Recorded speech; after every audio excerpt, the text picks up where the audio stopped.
হে everyone, কেমন আছেন আপনারা? আশা করি সবাই ভালো আছেন। আজকে আমাদের 6th ভিডিও। আজকে আমরা ইভেন্ট নিয়ে কথা বলবো। তো চলুন ভিএস করে চলে যাই। তো ইভেন্ট ইভেন্ট ওয়ার্ডটা তো আমরা সবাই জানি। তো ইভেন্ট অর্থ কি? ইভেন্ট অর্থ ঘটনা। তো এখানে আসলে ইভেন্টটা সেটাই বোঝাবে। ইভেন্টটা এখানে আসলে ঘটনাই বুঝাইতেছে। তো এই ঘটনাটা কার সাথে ঘটবে? এই ঘটনাটা আসলে HTML এর সাথে ঘটবে। সেটা আমরা জেএস এর মাধ্যমে ট্রিগার করব, সেটাকে আমরা ধরবো। সেটাকে ধরে আমরা একটা রিয়াকশন দেবো একটা ইভেন্টকে ধইরা। তো যদি আপনি এখনও ক্লিয়ার না হয়ে থাকেন, আমি আপনাকে একটা ফ্যামিলিয়ার এক্সাম্পল দিই, তারপর আবার তো প্র্যাকটিক্যালি করে দেখাবোই। তার আগে একটা এক্সাম্পল দিয়ে বলি। তো আমরা সিএসএস এ যখন স্টাইলিং কোড লিখি, তো তখন সেই স্টাইলিং কোডগুলো কখন লোড হয়? যখন ব্রাউজারে আমাদের পেজটা লোড হয়। কিন্তু আমরা যে হুভারের জন্য কোডগুলো লিখি, সেই কোডগুলো কি তখন লোড হয় না? সেই হুভারের কোডগুলো সেই এলিমেন্টটা শুধুমাত্র তখন পায় যখন সেই এলিমেন্টটাকে হুভার করা হয়। তো আসলে হুভারটা একটা ইভেন্ট, হুভারটা একটা ঘটনা, যে ঘটনাটা সেই HTML এর এলিমেন্টের সাথে হয়েছিল। তো এরকম আরও অনেকগুলো ইভেন্ট আছে। তো সবগুলো সিএসএস ক্যাচ করতে পারে না, সে সিএসএস শুধুমাত্র হুভার ইভেন্টটা ধরতে পারে। তো জাভাস্ক্রিপ্ট অনেকগুলো ইভেন্ট ধরতে পারে। তো তার ভিতরে আমরা খুবই বেসিক একটা ইভেন্ট নিয়ে আজকে কাজ করব, সেটা হলো ক্লিক ইভেন্ট। তো চলুন প্র্যাকটিক্যালে করে দেখি। তো ফার্স্ট বেসিক সেট আপটা করে রাখছি, যে সেট আপটা আমার প্রতিদিনই থাকে। বাট আজকে আমার এই স্ক্রিপ্ট একটা লাগবে না, কারণ আমি এক্সটার্নাল ফাইল আজকে জাভাস্ক্রিপ্ট আমি লিখবো না। তো এটা আমি কেটে দিলাম, এটা আমি ক্লোজ করে দিই, এটা আমার লাগবে না। অ্যান্ড এটা সেভ করে নিই।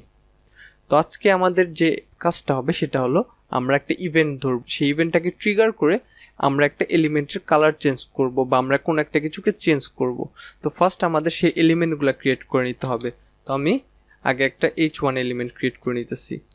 এটার ভিতরে একটা লেখা রাখি, প্লিজ। আচ্ছা,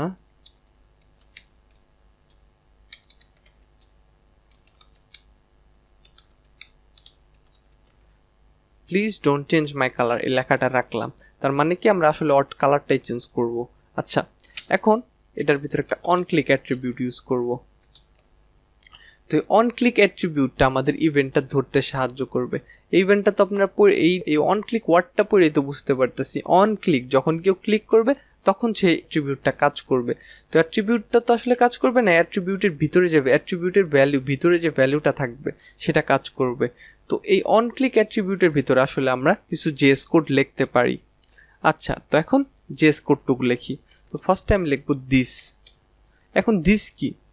তো দিস তো অনেক বড় একটা টপিক, বাট আমি আপনাকে বুঝাই। তো আমরা যখন একটা গাড়ির ভিতর থাকি, তো তখন যদি আমরা বলি দিস ইজ দিস কার, তখন আসলে সেই গাড়িটাকে মিন করি আমরা। বা যখন আমরা একটা বাড়ির ভিতরে থাকি, তখন যখন আমরা বলি দিস হাউস, তখন আসলে সেই বাড়িটাকে বোঝানো হয়। তো এই ক্ষেত্রে দিস বুঝাইতেছে এই এলিমেন্টটাকে, দিস এই এলিমেন্টটাকে বুঝাইতেছে। আচ্ছা, তখন এই এলিমেন্টটার আমরা কি করব? কালার চেঞ্জ করব। তো কালার চেঞ্জ করার জন্য আমাদের স্টাইলিং চেঞ্জ করতে হবে। তো আমাদের স্টাইল নামক একটা জায়গায় যেতে হবে, এলিমেন্টের একটা প্রপার্টি আছে, সেই প্রপার্টিটাকে ধরতে হবে স্টাইল। তো স্টাইল প্রপার্টিটার ভিতর এই এলিমেন্টের সকল স্টাইলিং আছে। আচ্ছা, একটা কাজ করি, এটা আপনাদের কনসোল করে দেখাই। এটা আমি লিখি console.log this.style। আচ্ছা, এটা লিখলাম।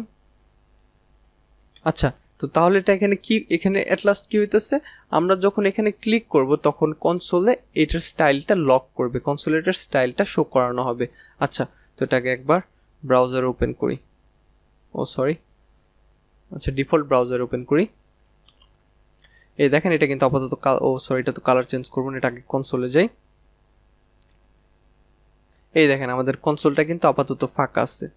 যখন এটাতে আমি ক্লিক করলাম, এই দেখেন আমাদের কিন্তু এখানে মেসেজটা আমাদের কিন্তু কনসোলে এটার স্টাইলটা শো করাইতেছে। তো এখানে দেখেন একটা ক্লিক করার জায়গা আছে, এখানে ক্লিক করবেন। তো ক্লিক করলে দেখবেন অসংখ্য লেখা। তো লেখাগুলো যদি একটু ভালো করে ফোকাস করে দেখেন, তাহলে লেখাগুলো সব হলো সিএসএস এর প্রপার্টি। তো এই দেখেন এই প্রপার্টিটা কি? অ্যানিমেশন নেম, তারপর আর একটু নিচের দিকে যাই। এই দেখেন এই বক্স সাইজিং, বটম, তারপর কালার স্কিম, আরও আছে, আরও অনেকগুলো আছে, কন্টেন্ট। তো আমাদের কালারটা কালার। এই দেখেন আমাদের এই যে কালারটা ওইখানে আছে। তো আপাতত এগুলো ইনহেরিট অবস্থায় আছে, এই কারণে এগুলো এমটি অবস্থায়। তো এটার ভ্যালুটাকে আমরা জাস্ট চেঞ্জ করে দিব। তো সেটা কিভাবে করব? এই যে আমরা স্টাইলটাকে ধরছি, তো এইটার স্টাইলে গেছে, প্রথমে এই এলিমেন্টটাকে ধরছি দিসের মাধ্যমে। এই এলিমেন্টটাকে ধরছি, তারপর স্টাইলে গেছি। এই স্টাইলে যাওয়ার পর স্টাইলের ভিতরে যেহেতু কালার, তারপর আমরা আরেকটা ডট দিব, তারপর এখানে কালার লিখবো। এখন এখানে একটা ইকুয়াল টু সাইন দিয়ে এটার কালারটা আমি চেঞ্জ করে দিব। ও এখন তো আমাকে কনসোল থেকে আগে বের হইতে হবে, তাহলে এটা আমি আগে পুরোটা কাইটা দেই। আচ্ছা, আবার লিখি দিস, প্রথমে আগে এটাকে ধরলাম, তারপর এটার স্টাইলে গেলাম, তারপর এটার স্টাইলের ভিতর থেকে কালারে গেলাম। কালারে যাওয়ার পর এটার কালারটাকে আমি চেঞ্জ করে দিব। কি কালার দেওয়া যায়? আপাতত আগে রেড দিই, FF000। আচ্ছা, এটা দিলাম। দেওয়ার পর এটাকে সেভ করি অ্যান্ড ব্রাউজারে রিলোড করি। এটাকে আমার কনসোলটা প্রয়োজন নয়। এখন যদি ক্লিক করি, দেখেন এটার কালারটা কিন্তু রেড হয়ে গেছে। তাহলে আমরা কি করলাম? আমরা একটা ইভেন্ট ধরলাম, যে ইভেন্টের মাধ্যমে আমরা আসলে একটা রিয়াকশন দিলাম। ইভেন্টটাকে ধরে আমরা একটা রিয়াকশন দিলাম, ফিডব্যাক দিলাম। আচ্ছা, তো এটা তো খুবই বেসিক একটা এক্সাম্পল ছিল। এখন একটু টাফ একটা এক্সাম্পল করবো আমরা, একটু টাফ একটা কাজ করব। এটা কি আমি কেটে দেবো না? আচ্ছা, এটা আমি কেটে না দিয়ে একটা কাজ করি, এখান থেকে আমি অনক্লিকটা সরাই। আচ্ছা, এখন এটা সেভ করলাম। এটা একটু আগে আমরা এখন কি দিয়ে করছিলাম? আমরা এটার ভিতর থেকে যখন এটাকে ক্লিক করছি তখন আমরা চেঞ্জ করছি। এখন আমরা এখানে একটা বাটন ক্রিয়েট করব। এই বাটনটাকে যখন ক্লিক করবে তখন আসলে আমরা এটার কালারটাকে চেঞ্জ করব। তো এই বাটনটার ভিতরে আগে একটা টেক্সট দেই, এটাও দিতেছি, ডোন্ট ক্লিক মি। আচ্ছা, বাটনটার নাম দিলাম ডোন্ট ক্লিক মি, বাট আমরা ওটাকে ক্লিক করবোই। আচ্ছা, এখন এটার ভিতরে একটা অন ক্লিক দেই আমি।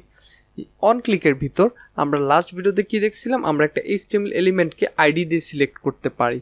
তো এটা আমরা যেহেতু এখানে জেস কোড লিখতে পারি, এখান থেকে আমরা সিলেক্ট করতে পারবো। এখানে আমি দিতেছি document dot get element by ID.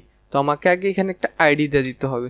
আমি একটা আইডি সেট করে দিই, এটা দিতে পারি হেডিং। এখন এই যে এইখানে আমরা এটাকে ধরবো, এটা তো আমি শিখেছি। যদি আপনি এটা না বুঝে থাকেন লাস্ট ভিডিওটা আবার দেখবেন। আচ্ছা, তো এখন এটার ভিতর আমি এটাকে আগে ধরি, এই হেডিংটাকে ধরলাম। ডকুমেন্টের ভিতর থেকে আমি এই গেট এলিমেন্ট আইডি দিয়ে এই হেডিংটাকে ধরলাম। ধরার পর এখন যেহেতু এটার ভিতর স্টাইল বলতে একটা প্রপার্টি আছে, আমরা তো একটু আগে দেখছি, সেই স্টাইল প্রপার্টিটার ভিতর তার সকল স্টাইলিংগুলো আছে। তো এটা স্টাইলটাতে যাই, স্টাইলে যাওয়ার পর এটার কালারটাকে ধরলাম, কালারটাকে ধরে এখন এটাকে জাস্ট চেঞ্জ করে দিব, ব্লু করে দিতেছি আমি, অ্যান্ড সেভ করি। এখন যদি ব্রাউজারে যাই, এখন যদি রিলোড দেই, এই দেখেন ডোন্ট ক্লিক মি। এখন এটাকে আমরা ক্লিক করব, please don't change my colour, এটাকে আমরা কালার চেঞ্জ করে দিলাম। যাই হোক, তাহলে আমরা কি শিখলাম? যে আমরা অন ক্লিকের মাধ্যমে আমরা আসলে একটা এই ক্লিক ইভেন্টটাকে ধরতে পারি। তো অন ক্লিকের মতো আরও কিছু ইভেন্ট আছে, অনেক সিম্পল। তো আপাতত আমরা বেসিকে আছি, আমরা এইটাই দেখলাম। তো আমি এক্সপেক্ট করবো আপনি সবই খুব ভালো করে বুঝতে পারছেন। আর যদি না বুঝে থাকেন তাহলে আমাদের লার্ন হান্টারের ফেসবুক গ্রুপে যাবেন, সেখানে যে আপনি পোস্ট করবেন আপনার প্রবলেমগুলো। অ্যান্ড এই ভিডিওতে এই পর্যন্তই থাকছে, দেখা হবে নেক্সট ভিডিও।